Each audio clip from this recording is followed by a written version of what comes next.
They called it the Widow's Light, a crumbling lighthouse standing alone on the foggy coast of Maine.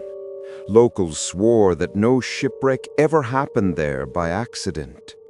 Sailors said the light didn't guide them, it lured them. Every few years, a stranger vanished after wandering near the cliffs. They always said the same thing before disappearing. "I saw a woman in the light tower."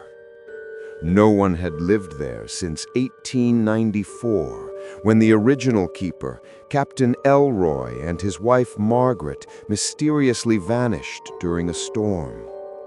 But sometimes, when the sea was calm, the beacon still glowed, even though the lighthouse had long been abandoned. One summer, a photographer named Evan Carver arrived from Boston. He'd heard the ghost stories, but he didn't believe them. He wanted to capture the lighthouse under a blood-red sunset, for the mystery of it, he told the locals.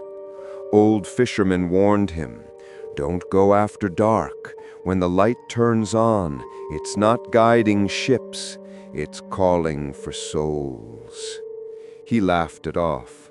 But that night, as he set up his camera on the shore, he saw the impossible.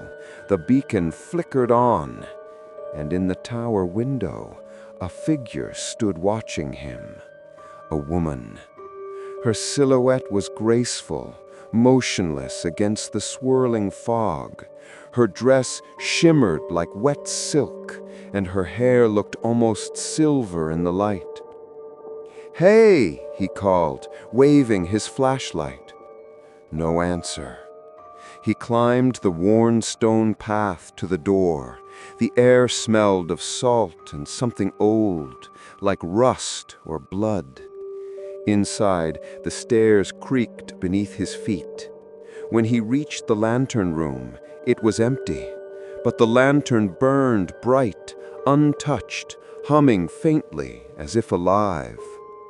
Then he heard her voice, soft, gentle, close.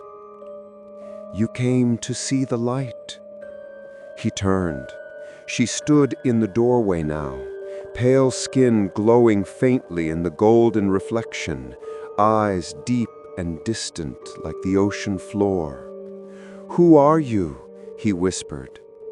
"I keep the light," she said with a small, sad smile. "It's been burning for those who are lost." He tried to take a step closer, but the air grew heavy. The lantern flared suddenly, and for a moment Evan saw faces within it, dozens of them, men, sailors, wanderers, their eyes hollow, their mouths open in silent screams. The beam roared through the night, stretching across the water like a hand reaching for the living. Evan stumbled back. "What are you?" The woman looked at him almost tenderly. "I was waiting for someone to set me free." The floorboards cracked beneath his feet, and everything went white. At dawn, the fisherman found his camera washed up on the rocks. The final photo showed the lighthouse lit up, the beam cutting through the mist, and in the window, a woman's shadow, smiling faintly. No trace of Evan was ever found. To this day, the widow's light still shines once every few months, though no one dares go near it. Locals say it turns on whenever someone with a restless soul walks too close to the shore. And sometimes, when the fog is heavy and the wind is right, a woman's voice whispers from the cliffs, "Come closer, I'll guide you home."